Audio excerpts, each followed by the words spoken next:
inoperante, da morte do líder supremo do Irão. Acabámos de ver Teherão a desmentir essa informação, mas Israel não ia avançar com uma notícia tão sensível como esta, sem saber que é mesmo verdade. Antes de mais, boa noite, doutora. A primeira baixa é a verdade. A primeira baixa de uma guerra é a verdade. E depois de um dia de guerra, digamos, tem que se apresentar algum resultado positivo, porque houve as autoridades israelitas a dizer que ainda não conseguiram atingir a supremacia aérea e digamos, aquilo que se perspectivava. Trump fez uma alocução muito empolgante de manhã, mas a que tinha prevista para depois do almoço cancelou-a.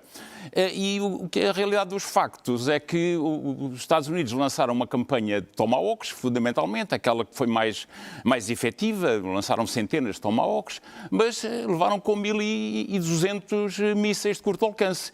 E as imagens que vimos há pouco tempo, de um míssil iraniano a atingir a base da Al-Udeida no Qatar e 3 mísseis Patriota falhar o alvo, é mau para o negócio, não é?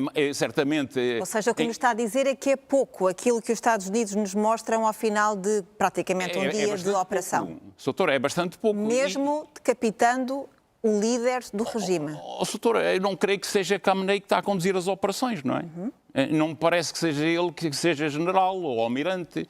Agora, também me parece um pouco estranho, porque uma das...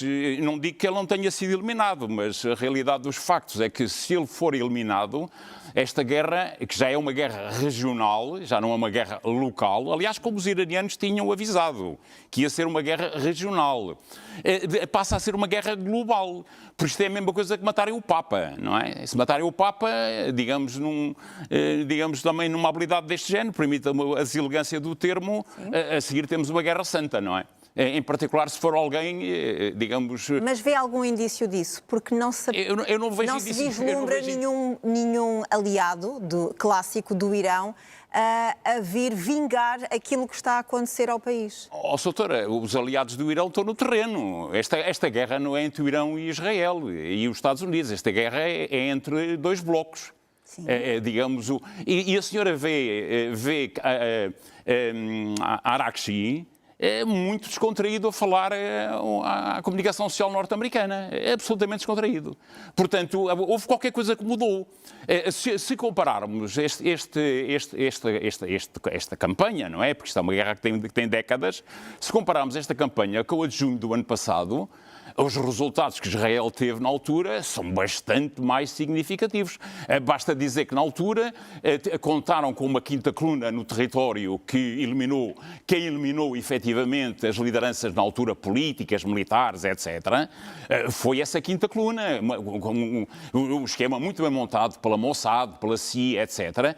Não vimos nada disso desta vez, como reparou.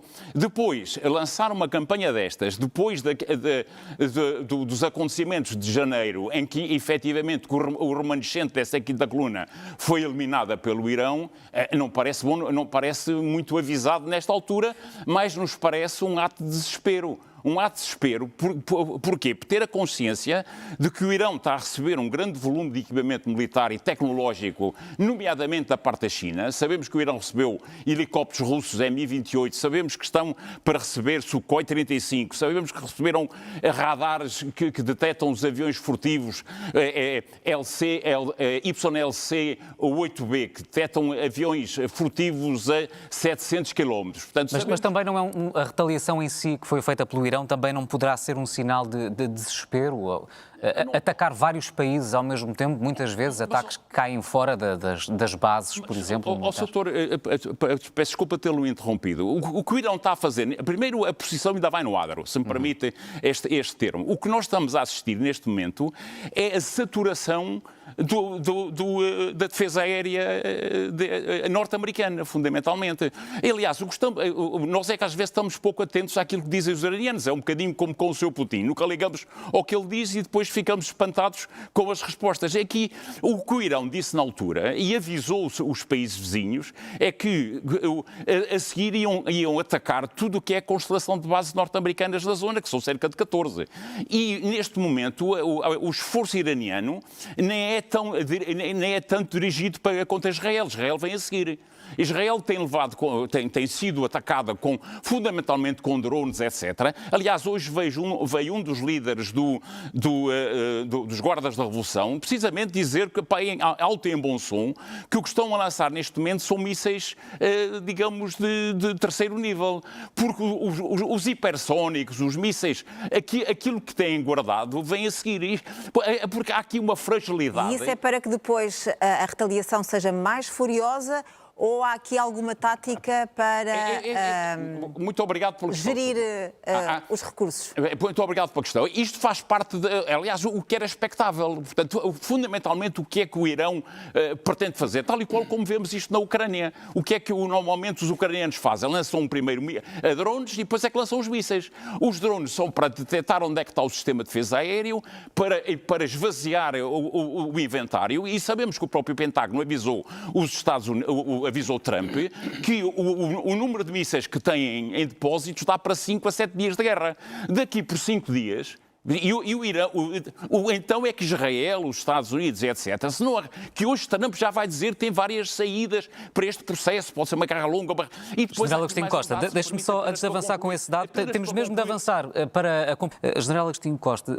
Acredita que Donald Trump estará galvanizado com o que tem feito na política externa, com a forma como consegue atingir diretamente as lideranças políticas de regimes anti-americanos?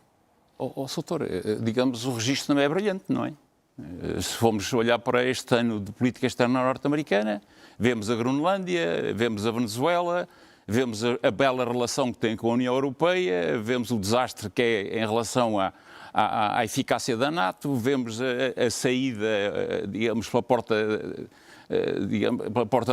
das traseiras da Ucrânia. Portanto, não creio que Donald Trump tenha, digamos, grandes motivos para celebrar. Vemos a deliberação do Supremo Tribunal em relação às tarifas, que era o alfa e o ômega para a resolução do problema económico norte-americano. Digamos, Trump e as suas circunstâncias, não é? E nessas circunstâncias, Sr. Major-General, Donald Trump também refere que isto pode ser uma guerra longa, mas também pode terminar em apenas 2 ou 3 dias, se puser toda a força empenhada. Eu perguntava-lhe era a capacidade de resposta do Irão.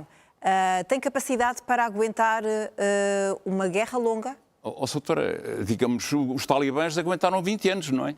E sabemos quem é que sentou depois na mesa do presidente, do Karzai, não é?